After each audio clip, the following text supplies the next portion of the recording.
నమస్తే.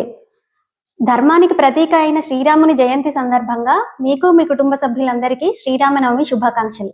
వసంత ఋతువులో చైత్రమాసంలో వచ్చే ఈ పవిత్రమైన పండగే శ్రీరామనవమి.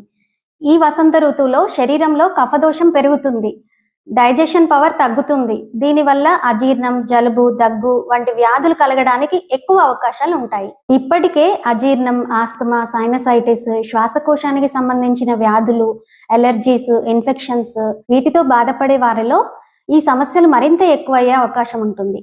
కాబట్టి ఆహారంలో తేనె లేదా తేనె కలిపిన నీళ్లు, బార్లీ, గోధుమలు, చెరుకు రసం, ద్రాక్ష, మజ్జిగ వంటి తేలిగ్గా జీర్ణమయ్యే ఆహార పదార్థాలు తీసుకోవాలి. డైజెస్టివ్ పవర్ తక్కువగా ఉంటుంది కాబట్టి గడ్డ పెరుగు, paneer, cheese, ice creams, cool drinks, fridge water, oil food, sweets, bananas ఇవి తీసుకోకూడదు.